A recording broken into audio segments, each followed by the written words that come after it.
महाभारत की कहानी कुरुवंश से शुरू होती है, जो हस्तिनापुर के राजा शांतनु से शुरू होती है। शांतनु को गंगा से प्रेम हुआ और उनके पुत्र का नाम था भीष्म।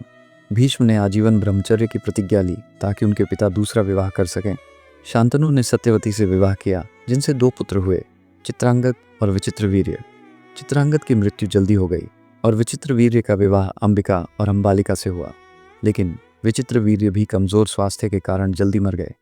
सत्यवती ने अपने पुत्र वेदव्यास को बुलाया, जिन्होंने नियोग प्रथा के तहत अंबिका से धृतराष्ट्र, अंबालिका से पांडु और एक दासी से विदुर को जन्म दिया। धृतराष्ट्र अंधे थे, इसलिए पांडु हस्तिनापुर के राजा बने। धृतराष्ट्र का विवाह गांधारी से हुआ, जिनसे 100 पुत्र हुए, जिन्हें कौरव कहा गया, और दुर्योधन उनका सबसे बड़ा पुत्र था। पांडु का विवाह कुंती और माद्री से हुआ, जिनसे 5 पुत्र हुए, युधिष्ठिर, भीम, अर्जुन, नकुल और सहदेव, जिन्हें पांडव कहा गया। पांडव और कौरव एक साथ बड़े हुए, लेकिन उनके बीच शुरू से ही प्रतिद्वंद्विता थी। दुर्योधन को पांडवों से जलन थी, खासकर अर्जुन की वीरता और युधिष्ठिर की धर्मनिष्ठा से। गुरु द्रोणाचार्य ने दोनों पक्षों को युद्ध कला सिखाई और अर्जुन उनके सबसे प्रिय शिष्य बने।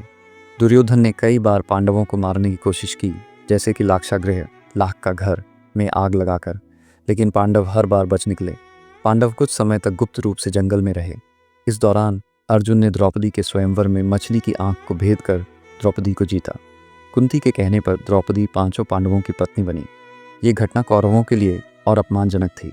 हस्तिनापुर में युधिष्ठिर को युवराज घोषित किया गया और पांडवों को खांडवप्रस्थ, जो बाद में इंद्रप्रस्थ बना, दिया गया।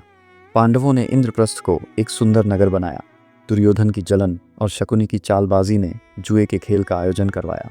युधिष्ठिर को जुआ खेलने का न्योता दिया गया। शकुनी की धोखेबाजी से युधिष्ठिर हार गए और अपना राजपाट, भाई और अंत में द्रौपदी को भी दांव पर हार गए।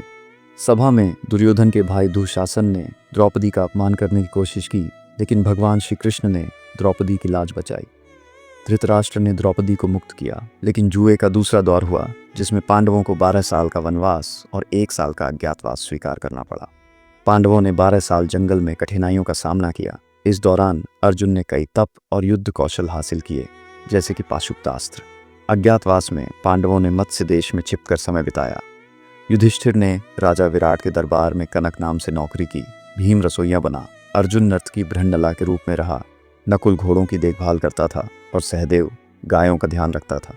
द्रौपदी सैरंध्री बनी। अज्ञातवास के अंत में कीचक ने द्रौपदी का अपमान करने की कोशिश की और भीम ने उसे मार डाला। पांडवों की पहचान उजागर हो गई, लेकिन अज्ञातवास पूरा हो चुका था। वनवास और अज्ञातवास पूरा होने के बाद पांडवों ने अपना राज्य वापस मांगा, लेकिन दुर्योधन ने मना कर दिया। श्री कृष्ण ने शांति दूत बनकर हस्तिनापुर में बातचीत की कोशिश की, लेकिन दुर्योधन ने युद्ध को चुना। दोनों पक्षों ने अपनी सेनाएं तैयार की। पांडवों के पक्ष में श्री कृष्ण, सात्यकी और द्रुपद जैसे योद्धा थे, जबकि कौरवों के पास भीष्म, द्रोण, कर्ण और शकुनी जैसे शक्तिशाली लोग थे। श्री कृष्ण ने अर्जुन को गीता का उपदेश दिया, जिसमें कर्म, धर्म और जीवन का दर्शन समझाया। कुरुक्षेत्र में 18 दिनों तक भयंकर युद्ध हुआ। पहले 10 दिन भीष्म कौरव सेना के सेनापति रहे। अर्जुन ने शिखंडी की मदद से भीष्म को बाणों की शैया पर लिटा दिया। फिर द्रोणाचार्य सेनापति बने। पांडवों ने धृष्टद्युम्न की अगुवाई में द्रोण को हराया। इसके बाद कर्ण सेनापति बना और अर्जुन ने उसे मार डाला। अंत में अश्वत्थामा ने पांडवों के शिविर में रात को हमला किया और उनके पुत्रों को मार डाला। युद्ध में पांडवों की जीत हुई, लेकिन भारी नुकसान के साथ। युधिष्ठिर हस्तिनापुर के राजा बने। उन्होंने धर्म के अनुसार शासन किया।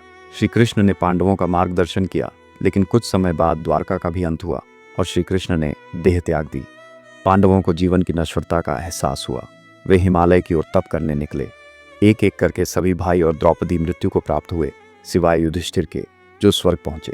वहां भी युधिष्ठिर को धर्म की अंतिम परीक्षा देनी पड़ी। अंत में वे स्वर्ग में अपने परिवार के साथ एकजुट हुए। महाभारत केवल युद्ध की कहानी नहीं है, यह धर्म, अधर्म, कर्म और मानव जीवन के नैतिक प्रश्नों का दर्पण है। गीता के माध्यम से श्री कृष्ण ने अर्जुन को कर्मयोग का मार्ग दिखाया, जो आज भी प्रासंगिक है। ये कहानी हमें सिखाती है कि सत्य और धर्म के रास्ते पर चलना आसान नहीं, लेकिन वही जीवन का सही मार्ग है। ये पूरी वीडियो देखने के लिए आपका धन्यवाद। अगर ये वीडियो आपको पसंद आए तो लाइक, कमेंट, सब्सक्राइब जरूर करें।